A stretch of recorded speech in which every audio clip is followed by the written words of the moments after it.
Kagulat World, Buong Tennis World ginulat. Hindi man pinalad sa score, niyanig naman ng ating 20 anyos na Filipina warrior na si Alexandra Ella ang pundasyon ng Abu Dhabi Open. Sa gitna ng dambuhalang bakbakan sa quarterfinals, hinarap ni Alex ang Russian powerhouse at world number 11 na si Ekaterina Alexandrova. Kahit natapos ang laban sa 3-6, ang ipinakitang Lionheart ng ating pambato ang naging mitsa ng isang online explosion na hindi pa nakikita sa kasaysayan ng Philippine tennis. Boom! Sa videong ito, hihimayin natin ang bawat clutch moment kung saan napatunayan ni Alex na siya ay kabilang na sa mga elite. Paano nga ba nagawang pasukuin ni Alex ang mga tuhod ng isang top seed sa mahahabang rallies? Tutok lang dahil ilalantad namin ang hidden stats ng laban. Mula sa mga 15-40 opportunities na muntik nang magpapabagsak sa kumpiyansa ng Russian Giant hanggang sa bilis ng paa ni Alex na tila hindi napagod matapos ang kanyang insane comeback noong nakaraang round. Bakit sinasabi ng mga analysts sa Tennis Channel USA na ang pagkatalong ito ay mas matamis pa sa isang panalo?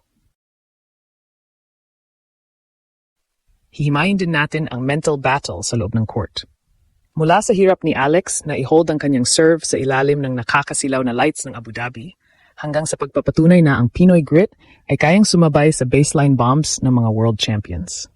At huwag kayong alis, dahil sa dulo ng videong ito, ibibigay namin ang aming future outlook. Isang pag-analisa kung gaano lang kalapit ang ating reyna sa inaasam na WTA Top 40 at kung ano ang susunod niyang misyon para sa ating bansa. Mula sa heartbreak ng Australian Open tungo sa legacy-defining quarterfinals na ito, muling pinatunayan ni Alex na ang pagkatalo ay hindi katapusan, kundi panggatong para sa mas malalaking pangarap. Habang ang buong mundo ay nagpupugay sa kanyang never say die spirit, handa ka na bang sumigaw ng salamat sa laban, Alex?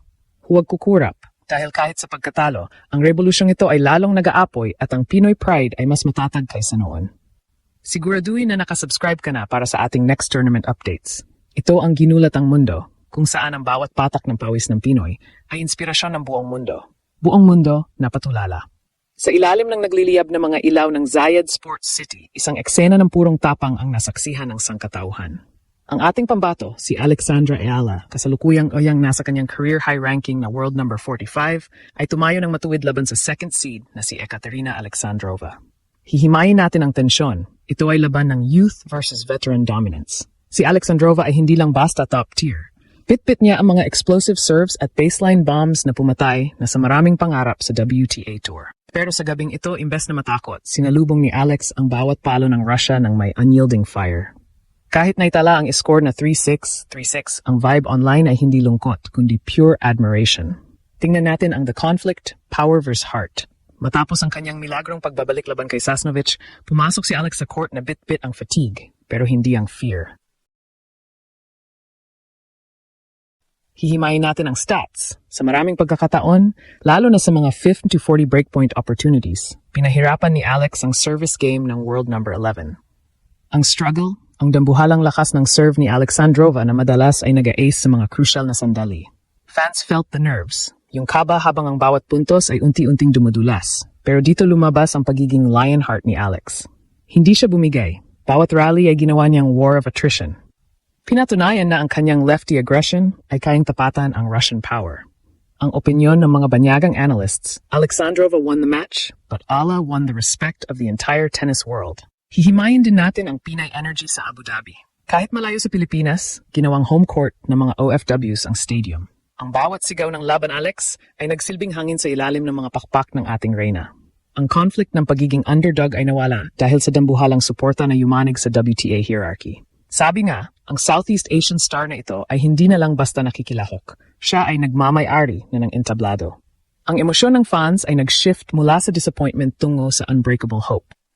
Nakita natin ang isang Alex Alla na nakikipagpalitan ng baseline bombs sa isang top 20 player nang walang pag-aalinlangan. Ang global impact nito ay selyado na. Ang tennis world ay stunned. Analysts sa buong mundo ay hindi makapaniwala sa worldwide draw ni Alex. Ang pagkatalong ito ay tinuturing na isang experience boost na magdadala sa kanya sa mas matatayog na antas. Online, ang surge ng waves ng respeto ay hindi mapigilan. Waves of admiration para sa kanyang resilience at sympathy dahil sa dikit na laban.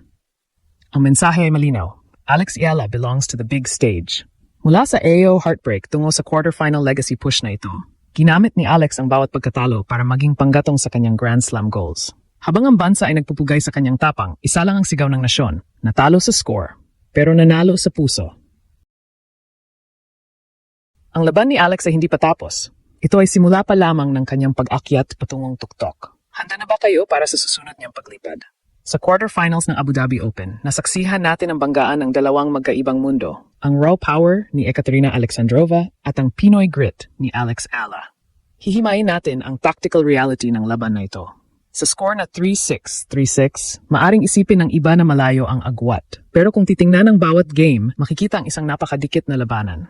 Ang pangunahing conflict, ang service hold ni Alex. Sa ilalim ng nakakasilaw na stadium lights, nahirapan ang ating pambato na makuha ang kanyang rhythm sa serve na siyang sinamantala ng Russian powerhouse. Ngunit dito lumabas ang talino ni Alex. Imbes na panghinaan ng loob, ginamit niya ang kanyang return game mastery. Nakita natin kung paano niya napuwersa ang mga 1540 opportunities sa serve ni Alexandrova. Isang bagay na bihirang magawa ng mga players laban sa isang world number 11. Ang opinyon ng mga scouts, Ala's ability to read a 180 km/h serve is already at a top 30 level. Dito na tayo sa the baseline bombardment. Himayin natin ang mahahabang rallies. Si Alexandrova ay kilala sa pagtapos ng puntos sa loob ng 3 palo. Pero pinilit siya ni Alex na pumasok sa mga rally na umaabot ng 10 hanggang 15 shots. Dito napatunayan na ang lefty aggression ni Alex ay hindi lang basta hype, kaya niya makipagsabayan sa heavy hitters ng Europe. Ang struggle na hinarap ni Alex ay ang fatigue factor. Matapos ang kanyang mahigit 3 oras na marathon comeback laban kay Sasnovich, natural na may kaunting bagal sa kanyang lateral movement. Pero ang emosyon sa court, pure warrior spirit. Kahit hingal na, hindi tumigil si Alex sa paghabol ng bawat bola na nagpilit kay Alexandrova na maglaro ng kanyang A-game para lang manalo. Hihimayin din natin ang mental fortitude post-AO. Mula sa heartbreak ng Australian Open, nakita natin ang isang mas matatag na Alex Ala sa Abu Dhabi.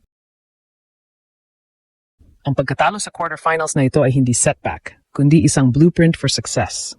Natutunan ni Alex kung paano i-handle ang bilis ng bola ng mga top 20 players. Ang conflict ng piging 20 anyos sa tour ay ang kakulangan sa exposure laban sa ganitong level ng players. At sa linggong ito, nakuha ni Alex ang pinakamahalagang lesson sa kanyang career. Ang vibes online ay punong-puno ng respect dahil nakita ng buong mundo na hindi basta-basta ni routine ng Russian giant ang ating pambato. Sabi nga sa Tennis Channel USA, this version of Alex Ala is the most dangerous she's ever been. Ang global impact nito ay selyado na.